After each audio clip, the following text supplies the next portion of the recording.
It's 2 p.m. on Monday, September 1st, here in Korea. Live from Seoul, I'm Laah Hyun-kyung. The stories we are following at this hour. After ending the past two extraordinary sessions without a deal over the so-called ferry bill, Parliament begins its regular session. Will the two rival parties break the deadlock, is the question. North Korea holds an international pro wrestling event over the weekend in an apparent attempt to improve ties with Washington and Tokyo. The White House says its North Korea policy remains unchanged. And U.S. senators call for sending weapons to help Ukraine fight against what they see as a Russian invasion. This as Russia's president calls for a statehood of eastern and southern Ukraine. In our top story this afternoon, the main rival parties are tasked with breaking a stalemate at the National Assembly as this year's regular parliamentary session began on this Monday. They will need to find common ground on the much contested ferry bill in order to deliberate on dozens of other pending bills. Our National Assembly correspondent Kim Young-gil has this report.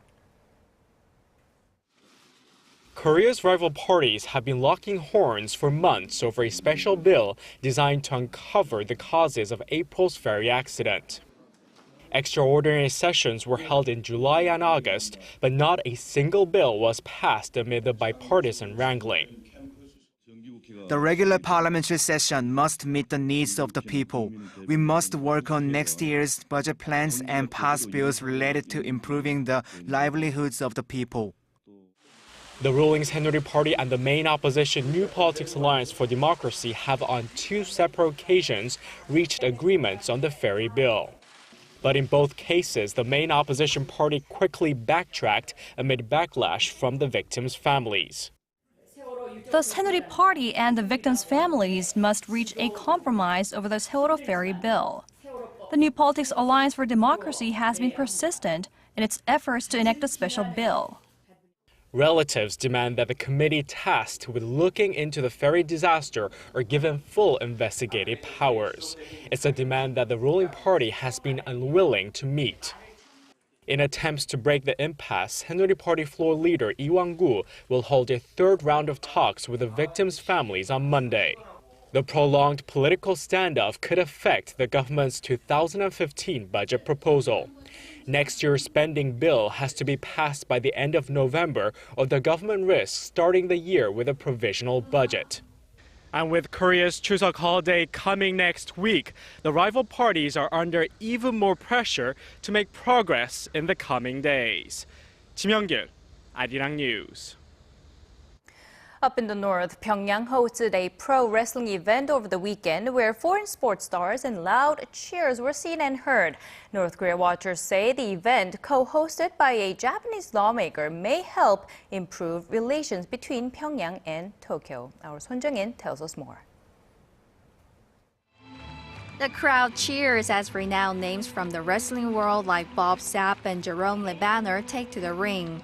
The last time Pyongyang hosted a pro wrestling competition like this was in April 1995. Foreign media reported on the event taking a greater interest in the changes they have noticed in the state, such as its developed infrastructure and increasingly savvy spectators. This is the first time I've watched such an event. It was very impressive. I hope these friendly games take place more often for the sake of unity. Some American visitors were in attendance, including Pras Michel, who co-founded the hip-hop group The Fugees. The infrastructure seemed really good for a third world country. At least what we're allowed to see. Right. Well, yeah, exactly.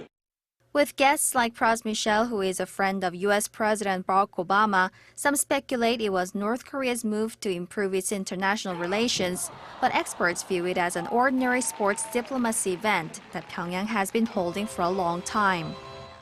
The move is seen as North Korea's way to show that its young leader is active and friendly to the people by hosting athletic events. In line with the competition, Antonio Inoki, a Japanese wrestler turned lawmaker who co-hosted the event, met with North Korea's ceremonial head of state Kim Yong-nam over the weekend. They are believed to have exchanged views on Japanese nationals who were abducted by North Korean agents in the 1970s and 80s. 손정인, Arirang News.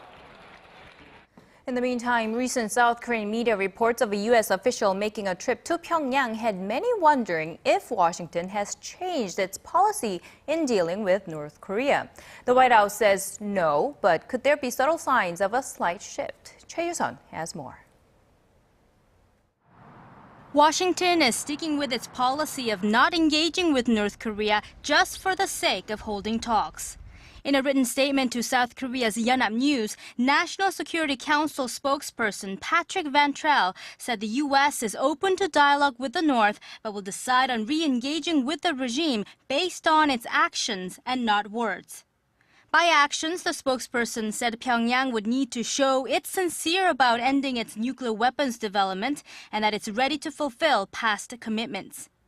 Unconfirmed reports of an informal meeting between U.S. and North Korean officials in Pyongyang and the North Korean foreign minister's attendance at the UN General Assembly later this month have fueled speculation of renewed dialogue between the two sides. There's something to make out of Washington's statement, especially as it comes after its informal civilian meeting with North Koreans in May.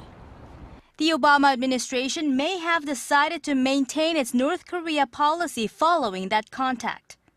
On the other hand, the NSC spokesperson urging the North to use a New York-based channel instead of civilian routes to communicate with the U.S. deserves some attention.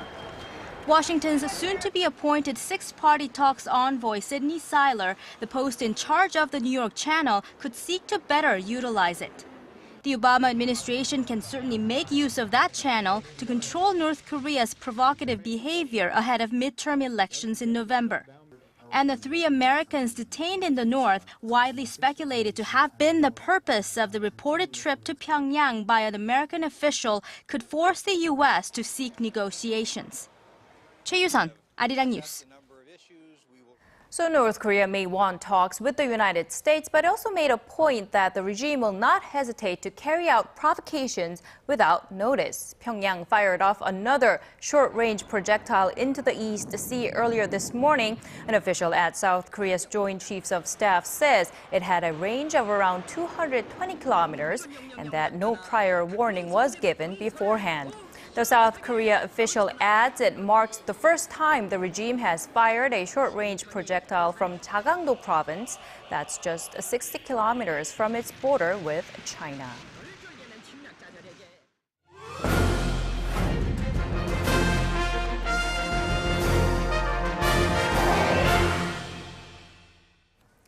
In order to make the nation more eco-friendly and carbon-free, one of the things needed in the future will be more electric vehicles. Experts say in order for that to happen, electric car batteries need to be cheaper. Our Hwang Ji-hye has this week's Industry Insight.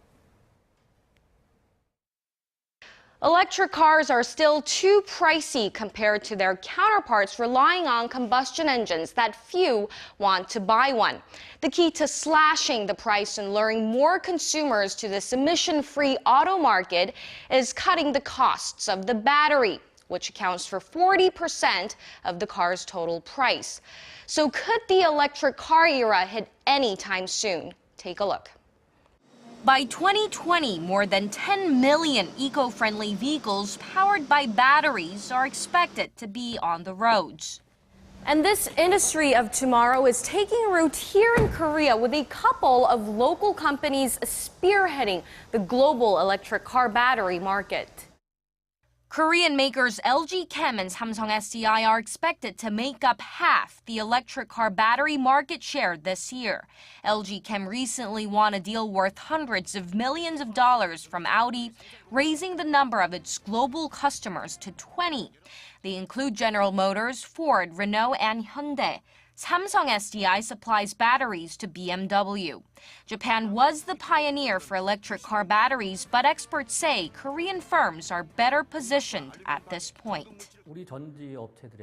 The competitive edge of local battery makers has strengthened since developing batteries for mobile phones and other home appliances. Based on that, they're now building up their technology for batteries in electric and hybrid vehicles.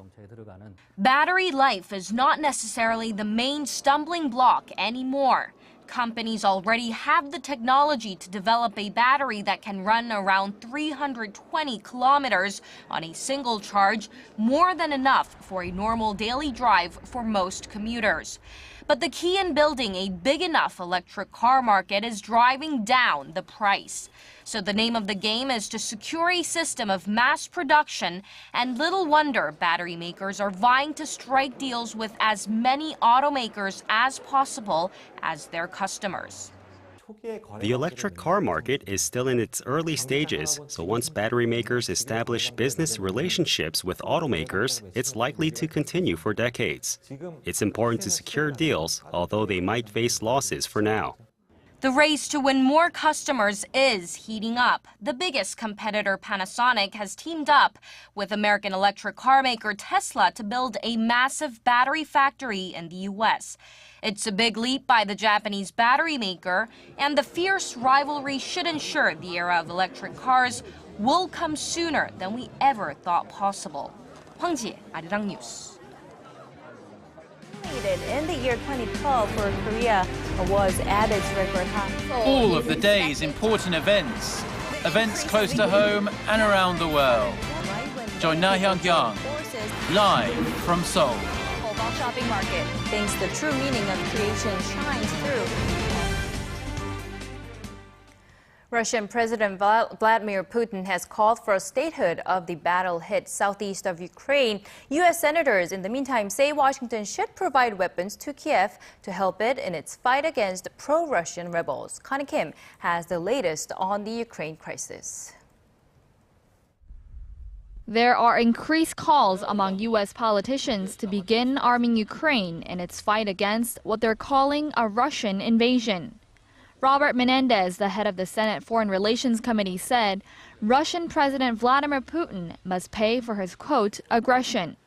Speaking to CNN, the Democrat said Washington should provide Ukrainians with weapons to defend themselves.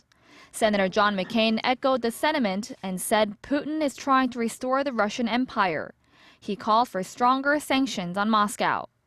The comments out of the U.S. came after Putin called for the statehood of eastern and southern Ukraine. Substantive, meaningful talks concerning not only technical issues but also related to the issues of the society's political organization and statehood in southeastern Ukraine should begin immediately in order to protect legitimate interests of people living there. President Putin added that Russia as a state could not stand by and do nothing while its people were being shot at by Ukrainian forces. Russia had previously called for federalization that would give greater rights to eastern Ukraine, but this is the first time Putin has called for statehood. Putin's spokesman later insisted that the statement did not amount to an endorsement of the separatist rebels and that only Kiev can reach an agreement with them. Pro-Russian separatists have been gaining ground on Ukrainian forces in eastern and southern Ukraine. The conflict erupted in April following Russia's annexation of Crimea the previous month. Connie Kim, Arirang News. And in Northeast Asia, Japan's wartime sexual enslavement of Korean women has long been a source of tension between the two neighboring countries. And a Japanese professor says public sentiment on the issue has plunged in Japan following Seoul's rejection of Tokyo's efforts to make amends. Hwang Sung-hee has this story. Japan has done its best to resolve the issue of its wartime sexual enslavement of Korean women, and the Japanese public will not allow for fresh apologies or a higher degree of compensation than was already given. That's the grim outlook put forward by Yasuaki Onuma, a professor of international law at Meiji University and the former director of the Asian Women's Fund. Set up by the Japanese government in 1995, the fund collected private donations and sent compensation to 364 former comfort women in Taiwan the Philippines, the Netherlands, and Korea, each of whom received roughly $30,000. The government also provided direct funding for medical care for the recipients and issued hand-signed letters of apology from then Prime Minister Tomichi Murayama. In a recent interview with a group of Korean reporters in Tokyo, Onuma said hardline Korean civic groups were largely responsible for the current impasse. He said the Korean Council for the Women drafted for military sexual slavery by Japan harshly criticized the 7 Korean comfort women who decided to accept the money, saying they were once again selling themselves to Japan by taking Japanese cash. Onuma ruled out a revival of the Asian Women's Fund, pointing to the icy public sentiment in Japan. He said many Japanese people feel the country put its greatest efforts into resolving the comfort women issue and was rejected by Korea, adding that similar actions will not be allowed amid the current nationalistic tide in Japan. The Japanese professor said the individual happiness of the comfort women must be prioritized and that the issue should not become entangled in the diplomatic feud between Korea and Japan. 황성희, Arirang News. Back here in Korea, farmers recently had to fight off billions of locusts on their fields in the south of the country, making them anxious as they prep for the upcoming Korean Thanksgiving holiday. Authorities say the situation is now under control, but scientists warn that a repeat appearance is not out of the question. Here's our Kwon So-ah with the latest. Locust attack. Fields of reeds and crops in Korea's southern Jeollanam-do province have been stripped by swarms of bugs. But thankfully, the worst is thought to be over now. Officials say pest control successfully eradicated the infestations over the weekend. It took 2 days to find an environmentally friendly chemical, and that's why the locusts destroyed 8 to 9 hectares of my land in a week.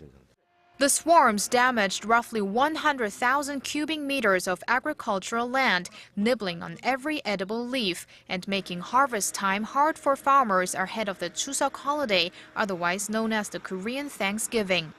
The insects, which range in size from 50 millimeters to 4 centimeters long, were identified as migratory locusts, which can grow up to 6.5 centimeters. They don't seem to be Chinese grasshoppers. They are migratory locusts that also live in Korea. Usually they are green, but as they changed into group types, they became black. Experts believe their sudden appearance was due to underground eggs hatching after recent rain. Until the ecosystem stabilizes, scientists warn there is a good chance that the locusts may reappear, and they've called for observation and countermeasures to address the problem. Kwon So-ah, Arirang News. In other news, Samsung Group's shipbuilding and engineering units have announced they will merge before the year's end as the nation's top conglomerate speeds up its restructuring drive. Samsung Heavy Industry and Samsung Engineering say they will proceed with the merger with a stock ratio of 2.36 Samsung Heavy Industries shares per 1 Samsung Engineering share. The units say this will provide a synergy effect in designing, purchasing, and managing onshore as well as offshore plants. The company hopes the merger, which is set to be completed by December 1st, will boost their revenue to a combined $40 billion by the year 2020, up 60% from last year.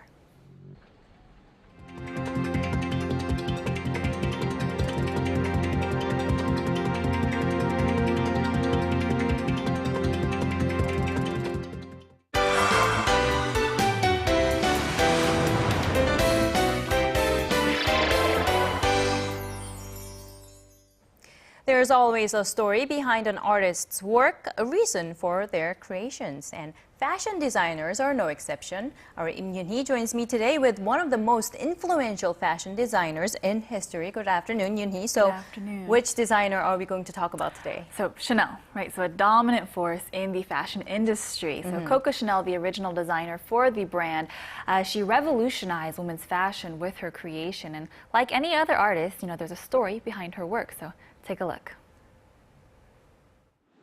One of the most recognizable brands around the world, Chanel is high fashion. But behind the iconic black and white, the tweed jackets, and the quilted leather handbags, is a woman who, like many others, had an idea and was determined to bring her passion to fruition. The Coco Chanel show has been to 5 other countries, and now we would like to show Seoul the history of Coco Chanel and share her vision with the Korean people. Gabrielle Chanel, nicknamed Coco, was born in Saumur, France, to a family who sold working clothes around the markets. But she was often out in the fields enjoying nature, which is where one of her first motifs entered her life. Chanel's early works often featured an ear of wheat, an image that took her back to her youth. It's these memories and life experiences that were woven together to define and create the prolific designs of Chanel, such as the 6 years she spent at an orphanage.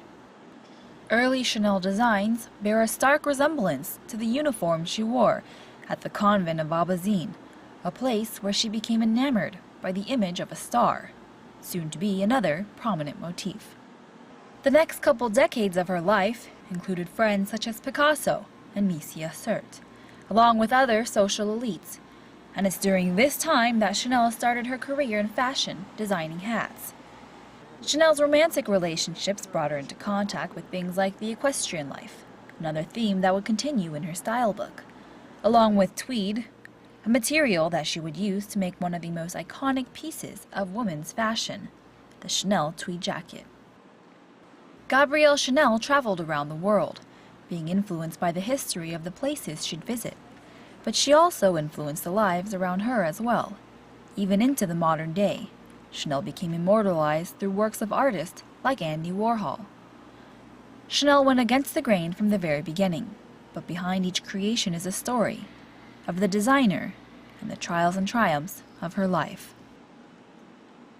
So it looks like you had many thoughts going through your mind as we saw you in the report. So I'm sure there were much more that you wanted to put in your report. So right. What else? Very interesting exhibition. So obviously Chanel really sparked my attention. You know, what can you learn about a fashion brand? But there really was so much to learn. So first of all, the layout of the exhibition was very interesting. And so they told me actually before I went to go film, they said bring extra lighting, and I didn't quite understand what they meant by that, but it was very dark. And so honestly in the beginning it was a little bit intimidating, a little bit too dark, but you know, once you get to learn about Chanel, you see her very simplistic, revolutionary style. You know, she really wanted to stick to like the minimal, make everything very cutting edge, and so you also get that feeling from the exhibition layout as well. So there's very sharp, clean glass containers that, you know, have all of her things on display, and so it was a very enjoyable exhibition. It really did fit her style perfectly, I thought, at the end. And the exhibition took place at Dongdaemun Design Plaza, and you were telling me that there is a story to that as well. Right. So the curator was telling me that they, you know, the two are a perfect match for each other because the designer, the architect of the DDP, is a Pritzker Prize-winning architect, Zaha Hadid, and so she really is considered a cutting-edge architect who really made this very unique, very minimalistic, but very futuristic, almost sort of design. I'm sure you've seen it. And so the curator said that Chanel, as well as has that reputation, has that, you know, that theme, and so the two of them together, the two artists together, just perfect hand-in-hand harmony between, you know, Chanel's works and between this architect as well. And so if you go there, you really get a sense of a very different kind of very fast, you know, fast forward into fashion, a very, you know, cutting edge, really just very unique experience. Okay, all right. Thank you very much, Yuni, for your report today, as always. A pleasure.